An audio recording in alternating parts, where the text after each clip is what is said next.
Shalom, Masejet Shabbat, la página Mem Bet Amud Bet. Empezamos una línea antes donde está la Mishnah. Dice la Mishnah, Ha'ilfas, quiere decir como un sartén, Ve'akdera, una olla, She'eviran merutachim, que los bajó del fuego y todavía están hirviendo. Lo que llamamos Kli Rishon es el Kli primero, que fue calentado en el fuego, pero no está ahora sobre el fuego. Dice la Mishnah, Lo iten letochan tavlin, no puede meter a ellos condimentos porque se pueden cocinar. Aval notenu letoch akeara o letoch atamhui, pero sí puede, después de que pasa la comida que está en el ilfas o en la kedera, los pasa a una keara, un plato, o a un tamhui. Tamhui es un plato grande que pasaba en todo el contexto que está en el ilfas o de la kedera, y así lo traían a la mesa y de ahí servían a los platos. Entonces cuando ya pasaron la comida, que entonces es llamado kli sheni, el segundo instrumento donde pasó la comida, donde no fue calentada ahí, sino pasaron del kli rishon. Entonces dice la Mishnah, ahí sí se pueden agregar condimentos, con la regla que Kli Sheni Eino Mevasher, el segundo instrumento ya no cocina las cosas que se dan a él, aun que todavía la comida misma está hirviendo. Sigue la Mishnah, dice Rabbi Yehuda Omer, la kol unoten, chutz midavar sheyesh bo chometz vetzir. Dice Rabbi Yehuda, sí puede dar condimento a cualquier cosa, menos algo que hay en el chometz, vinagre, o tzir. Tzir es lo que sale de los pescados, que también es picante. El chometz y el tzir hacen que si se cocine lo que dan adentro, entonces es prohibido. Pero no está escrito en la Mishnah si Rabbi Yehuda se refiere a la parte primera de la Mishnah, que es decir, viene a decir algo más fácil, que es decir, Tanakama dijo que al Kli Rishon no puedes dar, y viene Rabbi Yehuda a decir sí puedes dar al Kli Rishon a menos que tenga chometz vetzir, o viene a decir algo más estricto. Jajamim dice, Tanakama dice que a Kli Sheni sí puedes dar tablín, y él dice puedes, pero con la condición que no tenga chometz o tzir. Entonces eso pregunta la Gemara. Y bailau Rabbi Yehuda arrei shekai, a la primera parte de la Mishnah, velekula, a decir que en Kli Rishon también se puede dar. O Dilma aseifekai velechumra, o él viene a hablar de la segunda parte de la Mishnah, del Kli Sheni, y ser más estricto que si hay chometz o tzir no puedes poner ahí tablín. Dice la Gemara, Tashma, una braita de Tanya, Rabbi Yehuda Omer, lechol ilfasin unoten, ulechol akderot rotchot unoten, chutz midavar sheyesh bo chometz vetzir. Claramente dice en la braita que Rabbi Yehuda viene y dice, a cualquier ilfas, a cualquier sartén o cualquier kderot, a cualquier ollas, pues se puede agregar tablín, condimentos, a menos que tengan vinagre o el tzir que sale de los pescados, que entonces sí cocina. Entonces quiere decir que Rabbi Yehuda opina que aún el Kli Rishon, cuando no está sobre el fuego, si no hay chometz vetzir, no cocina. Sigue la Gemara ahora con respecto a sal. Dice la Gemara, Savar Rabbi Yosef lemeimar, melach arei u ketavlin, de bekli rishon bashla, u bekli sheni lo bashla.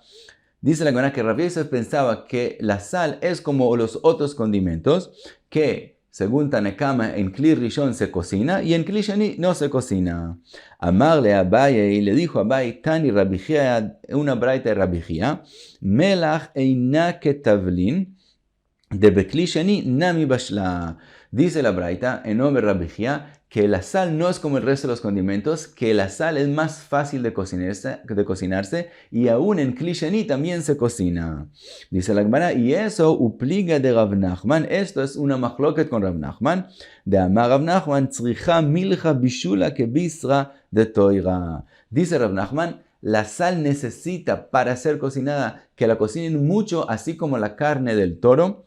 Y entonces quiere decir, la carne del toro, aún en Kli Rishon, cuando no está sobre el fuego, no se cocina. Entonces, según Rav Nachman, la sal, aún en Kli Rishon, que no está sobre el fuego, no se cocina. Y eso es una machloket con la opinión de Rabbi Chia, que al revés, la sal es fácil de cocinarse y aún en Kli Sheni se cocina.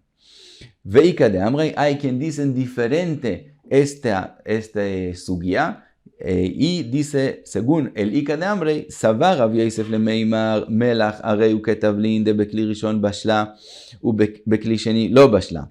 Hasta aquí no hay diferencia. Rav Yosef pensaba que la sal es como el resto de los condimentos. Amarle Abaye Tani Rabbi Chia, melach eina ketavlin de bekli rishon nami lo bashla. Al revés, en nombre de Rabbi Chia. Le dijo Abaye en nombre de Rabbi Chia, al revés, que la sal no es como el resto de los condimentos, al revés, aún en Kli Rishon no se cocina. Ve'ainu de Amar Rav Nachman tzricha milcha bishula kebisra de toira. Y entonces saldría exactamente como lo que dijo Rav Nachman, que la sal es difícil de cocinarse y para cocinarse hay que cocinarlo así como la carne del toro, que hay que cocinarlo mucho y en Kli Rishon no es suficiente y no se cocina, por lo tanto la sal se puede agregar aún a Kli Rishon. En la halajá también hay mahloket, cuál es la halajá con respecto a sal. De todos modos, pasamos a la próxima Mishnah y desde la próxima Mishnah hasta el final de este capítulo, la Mishnayot, la Gemara, va a hablar de Ilhot de Muktzeh. Entonces, pasamos a la Mishnah. Dice la Mishnah, En notnin kli tachat aner lekabel bo et hashemen. Dice la Mishnah, es prohibido en Shabbat coger un instrumento y ponerlo bajo de la vela que está prendida. ¿Por qué él quiere ponerlo ahí? Él quiere ponerlo ahí porque a veces esas velas eran de aceite y a veces gotaba gotas de aceite y se perdían. Entonces él quiere poner un instrumento para que el aceite que caiga al instrumento y no se pierda.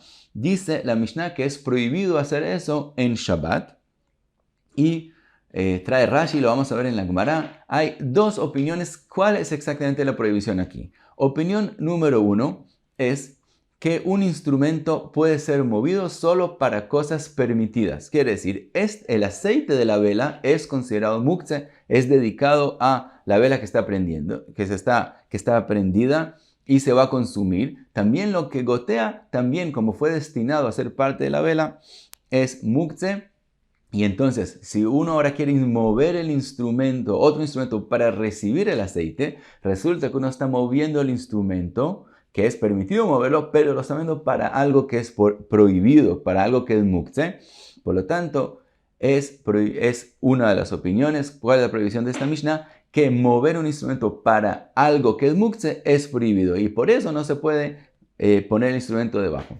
Esa es su opinión número 1. Hay otra opinión diferente, que la razón de la prohibición de poner un instrumento para recibir el aceite es lo que se llama bitul kli meijano. Quiere decir, si yo pongo ese instrumento debajo del aceite, en el momento que caiga aceite en ese instrumento, como el aceite es muktzeh, entonces el instrumento que recibió el aceite también se va a volver basí, se va a volver una base para el muktzeh. En el momento que él se vuelve base para el muktzeh, por esa razón no lo puedo mover más. Entonces resulta que en Shabbat, un instrumento que se podía mover, de ahora en adelante no se va a poder mover porque es base al muktzeh.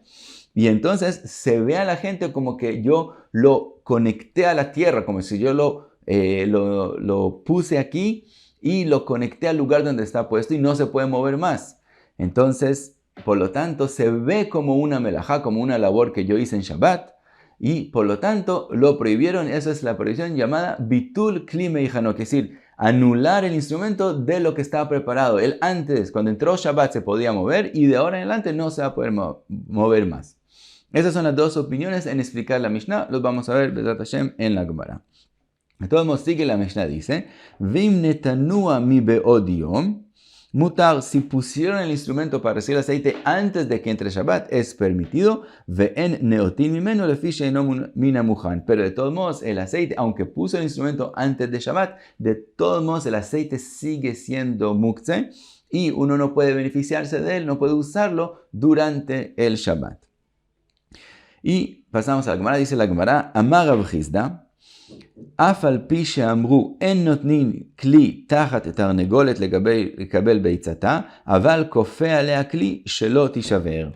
Dice Rav Chizda, aunque dijeron que es prohibido poner un instrumento bajo la gallina para que cuando pone un huevo, el huevo caiga y se guarde en el instrumento, de todos modos, después de que la gallina puso un huevo, sí se puede poner un instrumento encima del huevo para conservarlo. Ahora, Rav Chizda empieza diciendo, aunque dijeron que no se puede poner un instrumento bajo la gallina, ¿dónde dijeron que no se puede poner un instrumento? Quiere decir Eso no está en otros lugares, quiere decir, Rav Hizda lo aprendió de la Mishnah de nosotros. Así como es prohibido poner un instrumento para recibir el aceite, así es prohibido poner un instrumento para recibir el huevo, que también es muktzeh si la gallina lo puso solamente en Shabbat. Entonces, ese es el dicho de Rav Hizda. Y ahora va a haber una machloket en explicar la razón del dicho de Rav Hizda. ¿Por qué es prohibido poner el instrumento bajo el huevo? Y por qué sí es permitido ponerlo encima del huevo después de que ya está puesto. Entonces, primera opinión, Amar Rabbe, Mai Taime de Rav Hizda. ¿Cuál es la razón de Rav Hizda? Que Savar Tarnegolet Asuya Latil Beitzata Ba'ashpa, ואינה עשויה להטיל ביצתה במקום מדרון, והצלה מצויה התירו, והצלה שאינה מצויה לא התירו. Explica Rabbe. Según Rav Hizda, de verdad, la razón de Rav Hizda es que uno no puede mover un instrumento para algo que es muktzeh. Por lo tanto, entonces, si la gallina va a poner un huevo, entonces no es común que la gallina lo ponga el huevo en un lugar donde hay una bajada. Entonces no es frecuente que los huevos que ella pone se pierdan. Entonces queda la halajá común y corriente que no se puede mover un instrumento para el beneficio de algo que es muktzeh. Pero dice Rabbe, si es frecuente que la gallina ponga un huevo en Mekom Hashpa, en un lugar donde tiran basura, quiere decir que si ella pone ahí el huevo, puede ser muy frecuente que ese huevo alguien lo pise o le tiren algo encima y se va a dañar. Por lo tanto, permitieron en ese caso, donde hay una pérdida frecuente, común, permitieron sí mover un instrumento para algo que es muktzeh. Por eso sí se puede poner un instrumento encima de un huevo para conservarlo. Entonces resulta que la opinión de Rav Hizda es que no se puede mover un instrumento para algo que es muktzeh, pero sí es un caso que hay una pérdida común, frecuente, en ese caso sí es permitido. Y pasa la Gemara y hace preguntas sobre esa opinión. Eiti ve'abai, le pregunta Abai a Rabbe, ve'atzala sheina metzuya lo etigo, ¿acaso si la pérdida no es común, no permitieron mover un instrumento para algo que es muktzeh?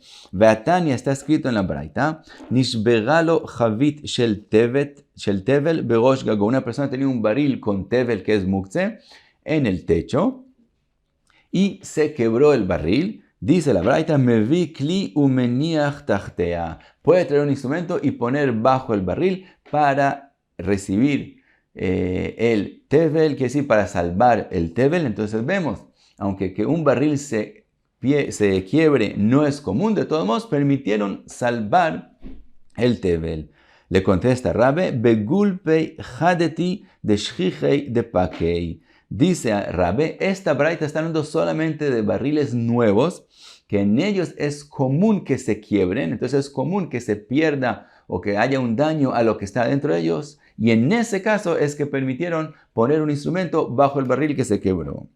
Eitivei le pregunta de una Mishnah, notnin kli tachat haner lekabel nitzotzot. Es permitido poner un instrumento bajo una vela, no para recibir aceite, sino para que si hay chispas de la vela no se cause un incendio. Ahora las chispas, los nitzotzot, sí son muktzeh. Otra vez vemos que se puede mover un instrumento para algo que es muktzeh. Dice la Gemara, nitzotzot namishchihei. Rabbe le contesta, también las chispas son frecuentes que pasen, por lo tanto no es salvar algo en un caso no común, sino en un caso común. Eitivei, otra pregunta le hace, kofin que haga la ner shelo yochaz bakora. Se puede también poner un plato encima de la vela para que el fuego no agarre la cora, quiere decir parte de las paredes de la casa para que no se enciende la casa. Entonces otra vez él está moviendo el instrumento por la vela que es muktzeh. Le dice, bebate gehinei de shchiach baud leka. Le contestó Rabbe, bebate gehinei de shchiach baud leka. Le dijo, esta permisión también está hablando en casas bajitas, que es frecuente en ellas que haya incendios, y por eso permitieron en ese caso también mover la que hará el plato para salvar la casa. Tashma viene y le hace otra pregunta. Vejen korah shenishbera, uno de los palos que sostiene la casa se empezó a quebrar, o que sostiene el techo se empezó a quebrar. Somjin ota besafsal ubeurukot amita. Se puede sostener en Shabbat con una banca o con una cama.